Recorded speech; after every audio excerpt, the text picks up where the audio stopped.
Janganlah jadikan anak-anak tu sebagai objek untuk kita melepaskan stres, melepaskan geram. Assalamualaikum. Hai guys, kecoh saya dua ni tentang seorang guru tadika bertindak kasar ke atas kanak-kanak di sekolah tersebut. Ada laporan mengatakan sekolah tadika tu terletak di Jalan Kebun, tapi yang pastinya pihak pengurusan tadika tu yang telah 30 tahun beroperasi telah mengambil tindakan memecat cikgu tersebut secara serta-merta. Dan Ketua Polis Daerah Shah Alam iaitu Baharudin Taib, dia mengesahkan kes ni memang berlaku kerana ibu kepada kanak-kanak tu telah pun membuat laporan polis. Dan cikgu yang viral tu kini sedang disiasat mengikut Seksyen 31 Subseksyen 1 Akta Kanak-Kanak 2001. Apa kandungan seksyen tersebut? Akta Kanak-Kanak 2001 Seksyen 31 Subseksyen 1 menyebut di bawah bab 3 kesalahan berhubung dengan kesihatan dan kebajikan kanak-kanak. Seksyen 31 menyebut penganiayaan, pengabaian, pembuangan atau pendedahan kanak-kanak. Dalam subsection 1 menyebut mana-mana orang yang merupakan orang yang mempunyai pemeliharaan seorang kanak-kanak yang menganiayai, mengabaikan, membuang atau mendedahkan kanak-kanak itu dengan cara yang mungkin akan menyebabkannya mengalami kecederaan fizikal atau emosi atau yang menyebabkan atau membenarkannya dianiayai, diabaikan, dibuang atau didedahkan sedemikian, melakukan kesalahan dan apabila disabit boleh didenda tidak melebihi RM20,000 atau dipenjarakan selama tempoh tidak melebihi 10 tahun atau kedua-duanya.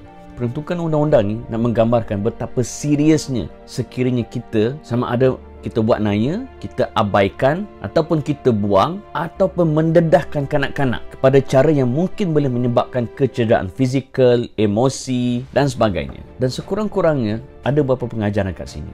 Pertama, walaupun laporan menunjukkan sekolah tu selama 30 tahun telah beroperasi dan setakat ni tidak ada masalah, tapi muhasabah kepada pihak pengurusan. Nasib baik terkantoi video tu. Kalau tak terkantoi, tak mustahil kes tu masih senyap sampai sekarang. Jadi di manakah peranan pihak pengurusan sumber manusia ke ataupun pihak pengurusan untuk memantau pekerja-pekerjanya agar sentiasa memenuhi standard yang sepatutnya? Malah ada yang bimbang, sebelum-sebelum ni macam mana? Berapa ramai dah kanak-kanak yang dah kena macam tu tapi tak kantoi. Dan benda tu bukan untuk tadika tersebut sahaja.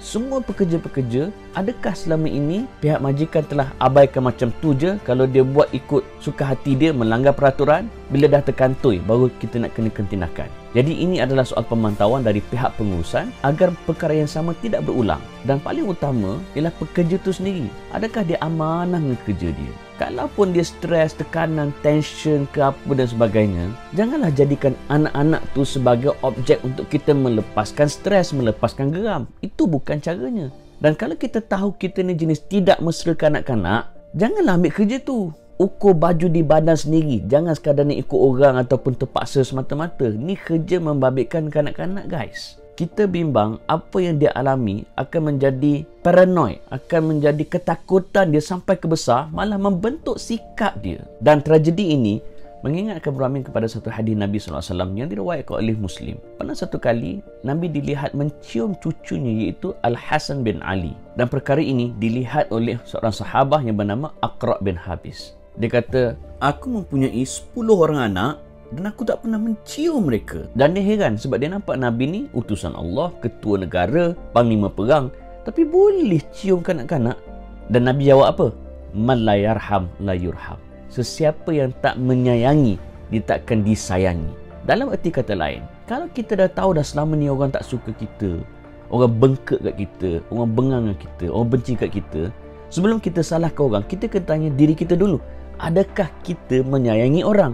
Kalau selama ni kita pun asyik duk benci kat orang, kita duk bengkak kat orang, kita tak boleh nak tengok orang senang, orang pun jadi tak senang kita. Dalam kes ni, kalau kita pun tak menyayangi kanak-kanak, macam mana kita nak harap kita disayangi oleh masyarakat sekeliling kita? Dan hadis ni antaranya dihuraikan oleh Syekh Muhammad bin Saleh Al-Utsaimin rahimahullah. Dia kata hadis ni menggambarkan hendaklah kita mengambil pendekatan kasih sayang bila bergaul dengan anak-anak kecil. Dan dia kata betapa ramainya kita yang bertindak kasar terhadap kanak-kanak. Dan ini bertentangan dengan sunnah Nabi SAW.